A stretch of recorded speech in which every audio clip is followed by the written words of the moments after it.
Hienoa, kun päätit likata videon auki ja tervetuloa kanavalle. Tällä kertaa mä oon Parikkalassa Pöröpeikon polulla.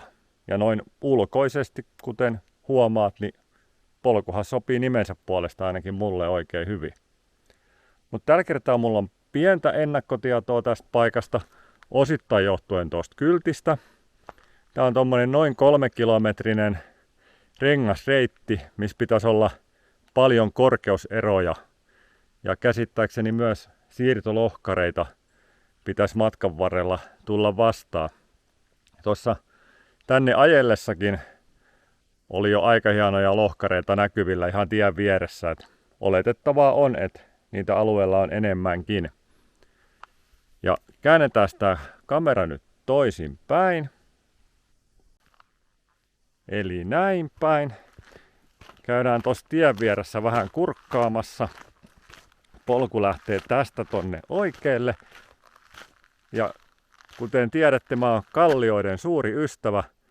Tuolla nousee tommonen iso kallio, niin mä tietysti toivon, että toi polku menee mahdollisimman paljon tonne kallion päälle. Ja sen lisäksi, että tää on Pöröpeikon polku, tää on osa Rajojen reittipolkua, mikä on huomattavasti pidempi systeemi. Ja sitten tää on myös, oliko se nyt E10 polkuverkostoa, mikä on koko Euroopan alueella lähes menevä polku. Ja sitten tuossa oli kylttiä, että tänne ei saa tehdä tulta, avotulta. Tietysti jos täällä joku kota löytyy, niin siihen saa tehdä. Ja sitten tuolla oli muutenkin vähän infoa tästä paikasta. Ja polkuhan lähtee tällaisia rappusia tonne ylös. Niin sinnehän mekin tietysti mennään ja hienoa, että sä oot mun mukana. Täällä on muuten oikein loistava keli. Täällä on semmonen 18-19 astetta lämmintä. Tuulta ei käytännössä lainkaan ja niin päin pois. Jaha, nuoli on tonne. Ja oranssia näkyy myös tuolta. Eli ilmeisesti tässä juuri on jalkojeni edessä piste, mihin tää polku palaa takas. Mutta tietysti kun nuoli on tänne päin, niin se on ilmeisesti polun tekijän ajattelema kiertosuunta, niin tätä suuntaahan mekin tietysti lähetään. Mutta ei mitään, meillähän tästä retki alkaa ja katsotaan mitä kaikkea löydetään. Siirtolohkareista tuossa äsken höpisin, niin ei tarvinnut pitkälle tulla, kun siinä on ensimmäinen ja tuolla kallion päällä näkyy lisää. Ne ei valitettavasti taida ihan kamerakuvaa erottua puiden seasta, mutta nyt on jo varmaa, että niitä löytyy. Ja heinä täällä on aika pitkää ja nyt on aamupäivä, niin tällä syksystä tätä kosteutta on aika paljon, niin toi heinä on märkää, niin meikäkin laittoi jalkaa ihan kunnon vaelluskengät. Ei sitten kastu varpaat eikä lipeä jalat, jos tuo kallio-osuuksilla sattuu olemaan märkää.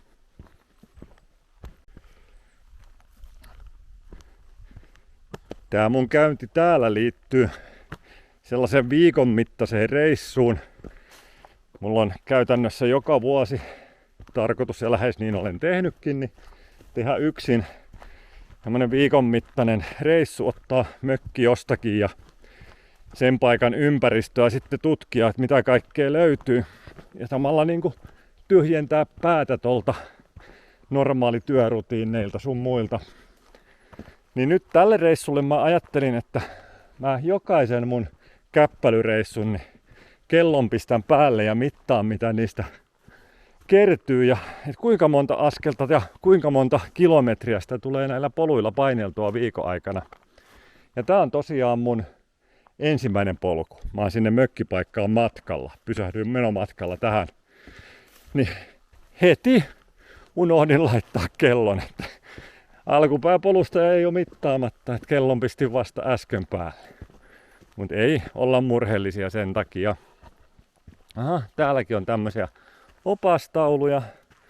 Ainakin siinä on ketun kuvaa ja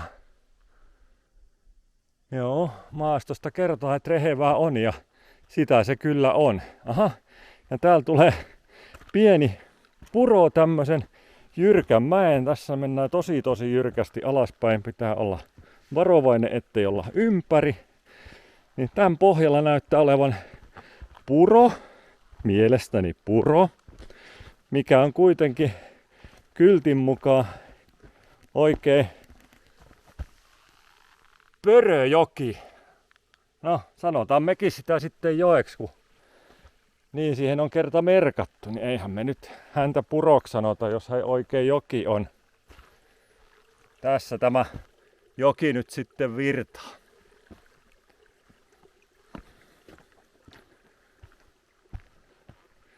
Ja tänne päin lähtee meidän reittimerkit. Toivottavasti erottuu kameraankin, mutta tuolla on rinteessä ihan kuin olisi puita vasten tommonen tosi iso siirtolohkare.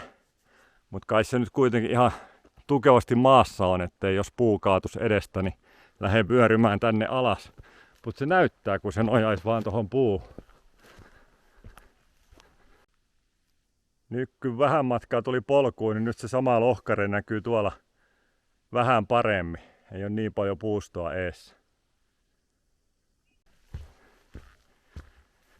Täällä ei ole ainakaan tänään ilmeisesti mua ennen juuri ketään kävellyt. Kattokahan mikä lohkare siinäkin.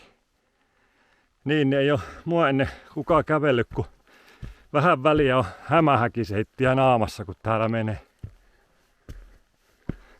Ja tästä polusta sanottiin netissä, että tää on juurakon kivien ja korkeuserojen takia vaativa. Ja kyllä tää tosissaan niin saa katsoa mihin jalkansa pistää, että juurakkoa riittää ja liukasta ja kuoppaa ja kaikkea sen sellaista aika paljon. Ja nyt taas nousta heti kun ton sanoin jyrkästi ylös, mutta sitähän mä toivoin, että polku menisi sinne kalliolle ja siltä tää nyt nousujen puolesta vähän vaikuttaa, että sinnehän tässä taidetaan olla matkalla. Mutta on täällä ympäristössäkin hienosti korkeuseroja. Noustaan tämmöiselle kalliolle tähän. Kattokaa tonne putoo, en viitti kävellä tohon, kun toi kivi on märkää, ettei liukastu. Mutta on puut aika alhaalla tuolla. Et kyllä tässä on jo kiivetty. Ja vastapäätäkin nousee tuolla hieno kallio. Ja tää polku jatkaa noita kallioita kohti tonne. Ja näitä valtavia siirtolohkareita, näitä kyllä tuntuu piisaava. Toikin on hienosti jäänyt tähän rinteeseen. Onko se vielä? Se on pari muun kiven varassa tolla tavalla. Alta näkyy läpi. Ja toi on, jos itseäni vertaan tässä, niin toi on ainakin sellainen 3-4 metriä korkea toi kivenjärkele tossa. Et mä voisin kävästä tossa sen reunallani tai vierellä. Joo, kattokaa se. Tää on ihan vaan tälläikin. Tää täytyykin kertaa ympäri. Mutta kun mä pistän käden nyt mun naaman korkeuteen, niin tosta se alkaa ja tonne se jatkuu vaikka kuinka korkealle. Ei oo mikään pikkukivi. Mut kurkataan tosissaan tän tänne toiselle puolellekin. Miten tää on täältä. Voi hitsi, onpa hieno. Ja yllätys, että siellä on joku muovipurkki tuolla alla. Pääsisiköhän mä tänne syrjään sillä, että näkisitte tätä täältä päin kokonaan.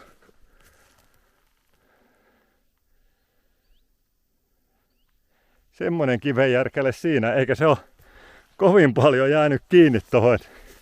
Jännä, ettei ole pyörähtänyt tonne alas. Tää sen varmaan on tässä pitänyt tää kaveri paikalla.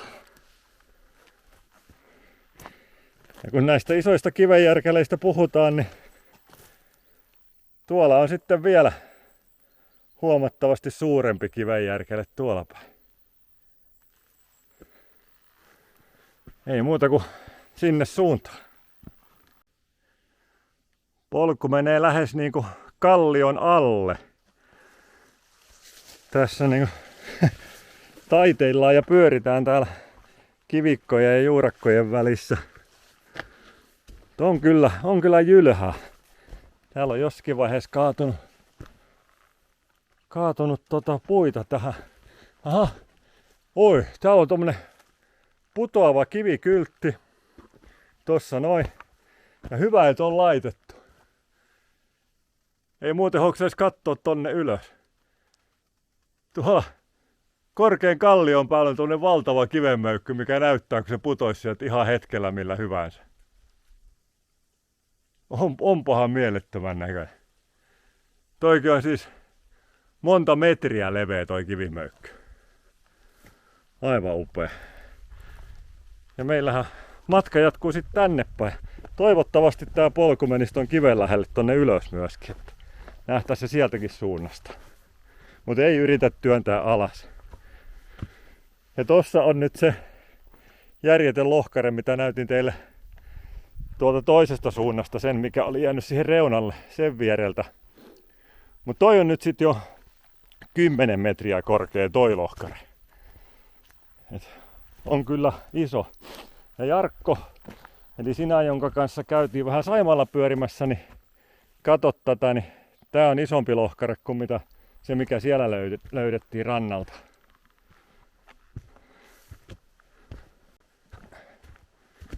Nyt tää polku sukelsi tämmöiseen tiheeseen metsään ja näitä hämähäkiseittejä on naamalla koko ajan. Mut joo, tuli tämmöisen metsäkeskelle ja lämpötila tippui huomattavasti ja kosteus nousi huomattavasti. Et täällä on melkein niinku sortsis ja teepaidas viilee. Mutta eiköhän tästä lämpöä saada roppaan kohta lisää, kun kiipeäminen toivottavasti jatkuu.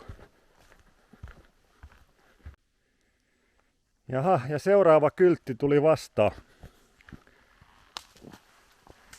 Räätälin lähde. Tuolta paljalla silmällä näkee ihan hitaasti pulppua vettä. Ei todellakaan paljon, mutta sen verran, että tästä näin puro menee koko ajan tonne. Et siinä puros näkee, kun vesi virtaa. Sen verran sieltä tulee koko ajan vettä tuolta lähteestä. Ja siinä on jykevässä puussa reittimerkki.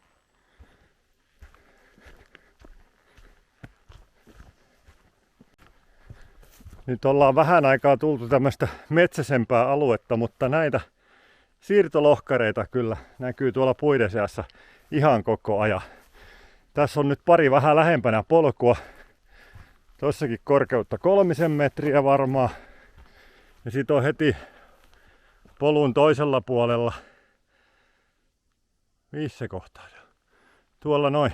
Tollanen, mikä on sitten metrin pari korkeampi.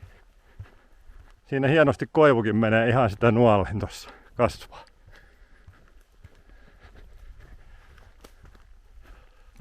Menossa polun ehdottomasti tähän asti helppokulkuisin vaihe. Ja taas vaihtui metsä ja luonto ympärillä vähän erilaiseksi. Kyllä on monenlaista maastoa, kun on ollut jo paljasta kallioa ja havumetsää ja kaikkea tässä. Ja nyt on tän näköistä. Ja ainakaan vielä ei nousta sinne kallion päälle ihan, koska nyt ollaan vähän matkaa tultu niinku alamäkeen tässä polulla. Mutta toisaalta tämähän palaa takaisin ihan sen korkeakallion läheltä jostakin, niin kuin siinä alussa nähtiin. Niin ehkä se siinä vaiheessa sitten mun toive toteutuu ja polku koukkasee sitten sinne päälle. Siirtolohkare numero 179 tai jotain sinne päin. Sekin on hienosti jäänyt tonne päälle. Ja tää on nimettykin. No joo, onpahan möykky sekin siellä. Tää on nimetty, tää on kivenkantainen. Käydään kurkkaa sitä kivenkantasta vähän lähempää. No joo, sekin on tollain Vinon kallion päällä tossa. Hirveetön järkäle ja ihme, että sekään ei ole luistunut siitä johonkin. Käydään vielä lähempänä, en mä muurahaiset tuu teidän pesään. Mutta pistetään taas käsi tohon merkiksi. Noin. Näkyyköhän se mun käsi? Ehkä se näkyy. Siinä se on. Se on naaman korkeudella ja kivisen kun jatkuu. Ei oo pikkunen möykkö. Aika lujaa sais työntää, jos ton tosta haluis alas pudottaa.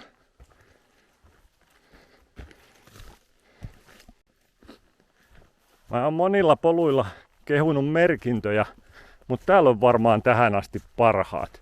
Joko tää polku kulkee niin kuin näin nyt tällä hetkellä, että ei voi vahingossakaan, eikä oikein edes tarkoituksella mennä väärään reittiin. Tai sitten oranssia näkyy koko ajan jossakin. Niin kuin heti huomaatte, siinä näkyy 4 oranssia merkkiä samaan pisteeseen. Ja sitten mikä toinen tosi hieno juttu, että täällä on noita eri paikkoja nimetty ja laitettu noita kylttejä, niin vaikka sattuisit katsoa niin kuin toiseen suuntaan, niin silti sulta ei mene se kohde ohi, kun sä näet sen kylti siinä polun vieressä ja rupeat katsoa, että ahaa, tuolla toisella puolella on tollaista. Esimerkiksi se siellä korkealla oleva se putoava kivi, niin se olisi kyllä jäänyt itseltä varmaan huomaamatta, kun ihailin sitä polun päinvastaisella puolella olevaa valtavaa siirtolohkaretta. Mutta loistavaa, hienoa, kiitos polun tekijöille ja ylläpitäjille, kun on näin mahtavasti merkattu kaikki. Jaha, nyt tultiin vanhoille pitkospuille. Ja tällä kertaa täytyy kiittää itseään siitä, että pitää itsensä kaljuna. Toki ei noita hiuksia muutenkaan hirveästi kasvas. Mutta tuossa äsken hetki sitten oli ihan pirusti hirvikärpäsiä. En ole tänä vuonna törmännyt vissiin kertaakaan aikaisemmin hirvikärpäsiä, mutta tossa niitä oli ja paljon.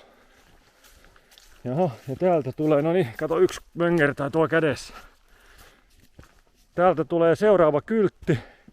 Täälläkin on lähde.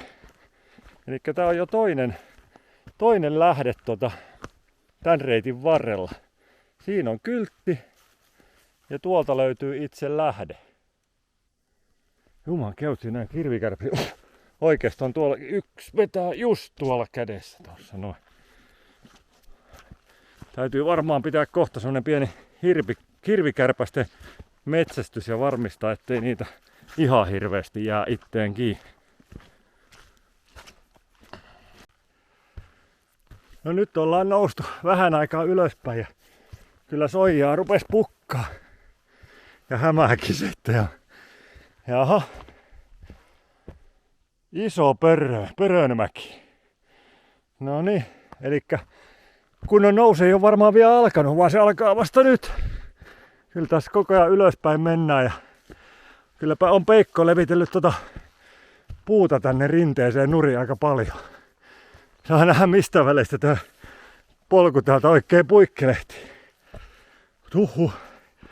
On tosiaan raskaskulkunen ja hankalakulkunen reitti. No ei mitään. Tästähän me mennään, kun kerran polku tänne menee. Maalimerkintöjä löytyy jopa tosta kallioista. Tässä pitää mennä tämmösen puun alikin. Siinä on maalimerkkikin. Täällä on varmaan ajaa metri korkeudessa tilaa. Tosta ei sentäs tarvi mennä ali, sen voi kiertää täältä muurahaispesän puolelta. Ruvetaan tulemaan aika korkealle. Tuolta ollaan noustu. Tosi jyrkkää mäkeä. Niin kuin näette sivukuvaan tai sivuprofiilia mäestä, niin se on jyrkkä tuostakin. Nyt täytyy kyllä pistää ihan kamera pois ja varmistaa, että pysyy pystyssä. Kyllä näkyy kauas. Ollaan aika korkealla tää mäen päällä nyt. Ja kuten huomaatte, äijä on hengästynyt. Kauhea nousu. Mut silti polku jatkuu tonne. Eli ainakin vähän noustaan vielä lisää. Nyt näyttäisi siltä, että ollaan kallion korkeimmalla kohdalla. Tästä laskee joka suuntaan suht jyrkästi mäki alas. Taidan pistää tähän väliin pitäen pienen juomatauon ja samalla nostaa ton repussa oleva droneen ilmaa ja pistää tähän pienen pätkän sillä kuvattua materiaalia, niin nähdään millainen tää paikka on ylhäältä päin.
Jäi nyt vähän kopterilla kuvailut lyhkäiseksi. Et jos mä tuossa vähän aikaisemmin videolla sanoin, että en ole tänä kesänä nähnyt ennen hirvikärpäsiä noin paljon, niin ton äskeisen kokemuksen jälkeen täytyy sanoa, että en ole eläessäni nähnyt hirvikärpäsiä noin paljon. Siinä kun sain kopterin yläilmoihin, niin niitä hyökkäsi aivan järjetön määrä. Mulla oli kämmenselän päällä 8 hirvikärpästä samaan aikaan. Siinä ei auttanut kun ottaa kopteri alas ja ruveta häätämään niitä piruötököitä, ja näitä tuntuu olevan vieläkin. Toi on kyllä semmonen viheliäinen laji, että mä en ymmärrä, miksi niiden pitää meidän ihmisten päällekin hyökätä tollain, vaikka ovat hirvikärpäsiä. No, nytkin myörii tossa kädessä taas. No ei mitään, matka jatkuu tästä huolimatta. Kärpäset on oma asiansa, mutta tää polku ja paikka on kyllä mielettömän hieno. Tänne kannattaa kyllä ehdottomasti tulla. Ei noita hirvikärpäsiäkään varmasti aina täällä ole semmoista määrää kuin nyt. Nyt ollaan tultu jyrkästi alaspäin. Ei ihan niin jyrkästi kuin mitä noustiin tonne päälle. Ja nyt täällä näyttää tulevan vastaan laavu. Tostakin kyllä luin etukäteen tapojeni vastaisesti, kun otin jotain selville. Mutta enhän mä enää muistanut, että täällä sellainen on. Mutta täältähän tää nyt vastaan tulee. Kottikärrykin näyttää olevan ja tuossa oikealla taitaa olla WC. Tuo tila. Ja täällä on näin merkkiä, että Pöröpeikon polku lähtee vasemmalle ja Rajojen reitti lähtee sitten oikealle. Ja siinä on toi Orron mylly. Mä kattelin yhtä reitistöä tai reittiä, mikä muistaakseni menee siellä. Niin sinnekin on ehkä tänään tarkoitus mennä, riippuu miten päivä tästä jatkuu ja pääseekö mä näistä hirvikärpäsistä eroon. Kun näitä näin mä tuntuu olevan tässä laavullakin ihan riittävästi. Siinä on polttopuuta, hyvännäköistä puuta onkin ja tässä on itse laavu. Siinä on reilun kokoinen pöytä, missä mahtuu porukkaa syömään. Siinä on grilli. Siinä on laavu. Yllätys, yllätys, Pörölammen laavu. Itse lampi ei ole muuten mua vastaan vielä tullut. Kai sekin täällä jossakin tulee. Siellä on vieras kirja. Rapsuttelisin jotain, mutta kun on näitä pahuksia hirvikärpäsiä, niin mä pyrin jatkaa matkaa. Sitten täällä lukee, että sauna. Siellä meidän on kyllä pakko käydä kurkkaamassa, vaikka olisikin kärpäsiä. Se on varmaan tämän polun päässä, koska tänne näin leviä polku menee. Itse reitti jatkuu tonne suuntaan, mutta tehdään tämmönen välipyörähdys katsomaan, että millainen sauna täältä sitten löytyy. Ja täällä on sitten se lampikin näimmä. Kun just pääsin sanomasta, en ole itse lampea vielä nähnyt, mutta täältähän tää sitten löytyy. Jaha. Tämmöstä reittiä tänne pääsee kävelee. Helppokulkuinen reitti ainakin, ja tuohon joku pieni tientapainen taisi tulla lähelle, että siitä pääsee helposti tänne huoltohommia tekemään. Niin joo, aivan siitä saunasta sanottiin, että se on varaussauna. Siinä on lukko. Siihen varmasti saa sitten avaimen, kun sen varaa. Ja tästä löytyy myös saunan vierestä tämmönen laavupiste ja tulisia. Hieno on mesta.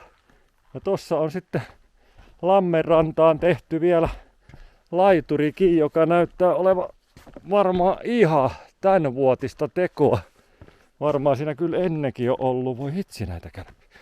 Mä varmaan jo, te olette kyllästynyt jo tähän mun kärpäsvalitukseen, mutta niitä piisaa. Joo, tämmönenhän on tää lampi. Ja tämmönen on tää laituri. Täällähän me käydään totta kai pyörähtämässä. Tää on tämmönen, ainakin tältä osalta suoreunainen lampi. Tai sen näköinen. Hyvin tumma vetinen ja ei kovin iso. Mutta jos tähän ei tule pelkästään lähteistä vesi, niin tässä on varmasti aika lämmin vesi. Mutta ei mitään, hei, palataan tästä saunalta nyt sitten takaisin itse polulle ja jatketaan matkaa. Mutta tää on kyllä hienoa, että tämmöisessä paikassa on tollanen varaussauna, joka tulee tänne enemmän retkeileen, niin ei kun sauna siitä käyttöön. No niin, täällähän se on sitten kyltti, että Pörölampi. Täällä on kaikki pöröä. Se on ihan oikein. Tällainen frisbee-golfiharrastajana voisi tietysti todeta, että kaikki on pirkkoa. Kuten tietäjät tietää.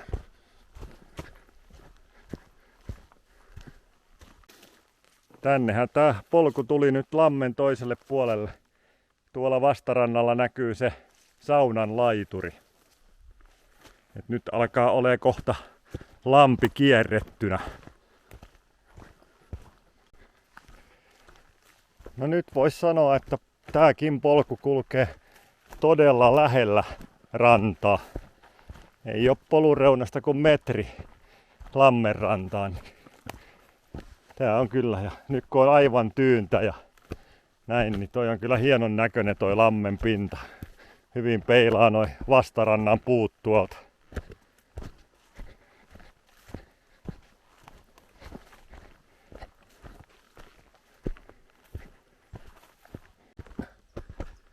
Ja ei pitäisi pitää niin kuin liikkeessä juomataukoja tai liikkuessa. Heti kun pistin vähäksi aikaa kameran taskuun ja otin repusta juomapullon, niin eikö me kettu tosta polun yli.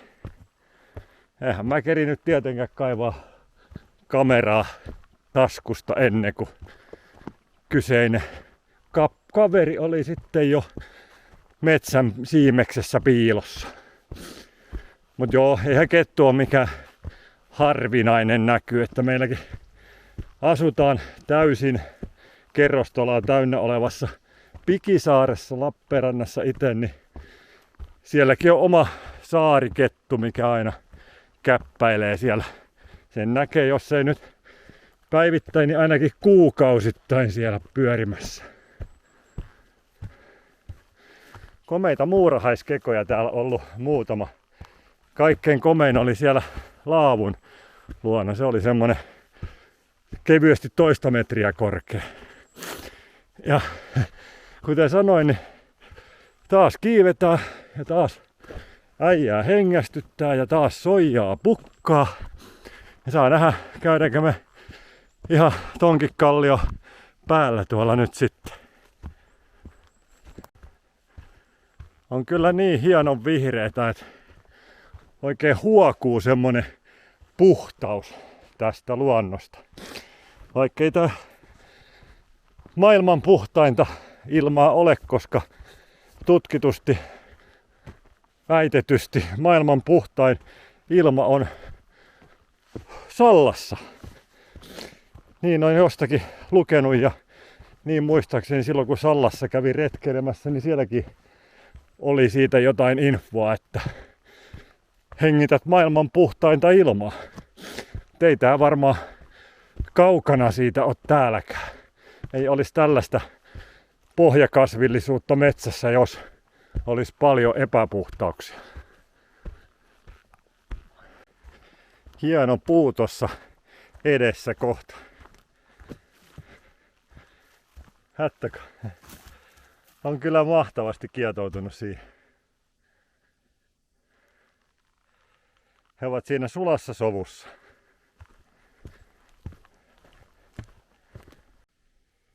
No nyt tulee sitten tämän polun tähän asti ainakin jyrkin alamäki. Siinä edessänne. Ei se pitkä oo, mutta todella jyrkkähän tää on. Ottakaas kun päästään alas, jos päästään alas. Yritän päästä ainakin ehjänä alas tästä. Nyt on kenkien pito varmaan äärirajoilla. No niin, hyvinhän se meni. Ton kiven päältä se, tai kallion päältä se laskeutui tänne alas. Välillä vähän tämmöstä pientä kantoa sun muutakin näkyy tässä reitillä. Mut kyllähän kulkee hienosti täällä kallioiden välissä tää polku. Ei ole ensimmäinen tällainen kohta, mistä menee vastaavan näköisestä paikasta. Ja en oo tullut samaan kohtaan uudestaan. On se hyvä, että tuli laitettua kunnon kengät jalkaan, kun olisi se ollut tavallisilla lenkkareilla nilkat kovilla ja pito tiukassa. Näytetään nyt millaiset ne on ne kunnon kengät. Joku voi olla sitä mieltä, ettei nää nyt vielä mikään kunnon vaelluskengät ole, mutta tämmöiset Salomoni tekeileethän nää, olihan nää Salomonit. Oli ne, täytyy oikein tarkistaa. Useampi vuosi kun on tullut hankittua, niin ei ole ihan varma enää. Ja taas mennään ihan tämmöisen kallion tai kivenlohkarien vierestä. Niin vierestä, jos polku lähempää menee, niin pitää kävellä päin. Aha, nyt löytyi muuten sitten itse pöröpeikko. Tulee just tällä hetkellä aurinko tuolta suoraan vastaan, mutta mennään vähän ohi ja koitetaan saada pöröpeikko kuvi. Siellä on itse pöröpeikko. Tästä täytyy pysähtyä ottaa valokuvaakin. Näinköhän pöröpeikko siinä vartioi pesäluolaansa. Jos tää on tässä pöröpeikon pesäluola. Tiedä häntä. Oli niin hiljainen kaveri, ettei se kertonut mulle mitään, vaikka mä yritin kysellä. Ja siellä lähti joku iso lintu tuolta kalliokolosta. Tää on kyllä ihan mielettömän näköistä tää kiviröyhkiö tässäkin nyt edessä. Mut kuvataan vielä pöröpeikon kotikoloa myös tältä suunnalta. Siellä se luultavasti asustelee. Mut joo, kyllä on tässä vasemmalla tää kalliorinne kivienlohkareineen, niin taas kyllä todella hieno paikka. Aha, pörön pesä lukee siinä. Ei se ollutkaan toi. Pörönpesä on sitten ilmeisesti toi tuolla. Siellä pöröpeikko asustaa, eikä tuolla missä mä väitin teille äsken, että se asus. Se oli nyt vaan mennyt sitten tonne kallion päälle tarkkailutehtäviin ilmeisesti.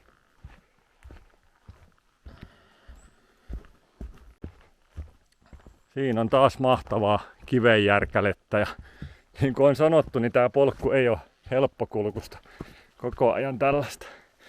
Ja vaikka mä oon noista hirvikärpäsistä valittanut, niin valitetaan vielä vähän lisää. Et nyt kun tuli tuolta alemmas takas tänne vehreempään, niin ne hyökkäs kyllä hirveällä joukolla taas kimppuun. Vähän aikaa niiltä sai olla rauhassa, mutta nyt niitä taas piisaa, että koko ajan tuntee, kun kajahtaa tonne niskaan ja sit kun läppäset kädellä, niin hirvikärpänehän se siinä. Mut joo, kyllä tää paikkana silti on niin hieno, että vie voiton, että vaikka niitä olisi vielä tuplasti enemmän, niin silti tänne kannattaa tulla. Eli tulepa sitten sinäkin.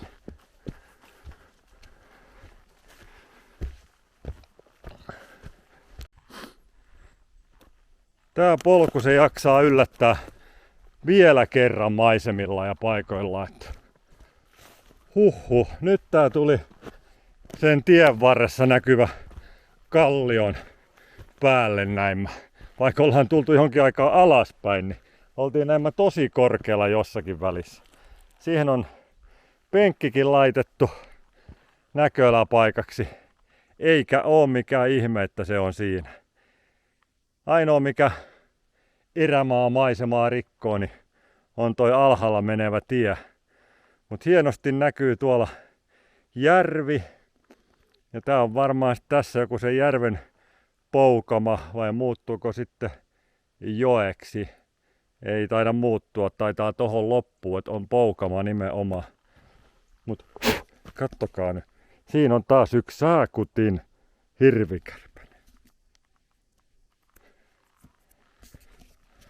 Noita mä oon puristanut hengiltä ainakin 100 tässä nyt tän polun varrella. Mennään tänne hiukan alaspäin. Päästään ihan tähän kallion reunaan. Siitä se putoo ihan suoraan alas tonne. En mene tän reunempaa, älkää edes kuvitelko. Nimittäin toi sammal kun tosta luistaa, niin sit sattui Timo muuallekin kuin leukaa. Ja tuolla on toi tie ja tuolla taitaa näkyy puiden välistä meikäläisen kulkuneuvo vähän. Mut sinne on vielä matkaa ja alaskin täältä pitää jotakin reittiä mennä. Mutta tähän väliin mä pistän kamera hetkeksi kiinni ja nappaan pari valokuvaa. Mainitsin äsken, että alaskin pitää jotenkin mennä, niin voisin sanoa, että polku oikeasti menee alas. Tää lähtee tästä niinku tämmöstä reittiä pitkin tonne noin. Kamera taskuun ja varovasti. Nyt näyttäisi siltä, että polku tulee tielle, eikä tuukka siihen risteyskohtaan, mitä mä siinä filmin alussa tai videon alussa epäilin, että se on tämän rengasreitin paluupiste. Vaan tää tuli nyt tälle tielle, minkä vierellä on noin mahtavat kalliot tossa. Itse asiassa tuolla päällä sitä äsken katseltiin. Ei ollutkaan ihan se kallio, mikä näkyy siihen parkkipaikalle, mitä teille alussa näytin, koska se on toi tuolla vähän edempänä. Mut yhtä kaikki hieno kallio toikin, ei toki ihan niin jyrkkä ja korkea pudotukseltaan kuin toi toinen tuolla.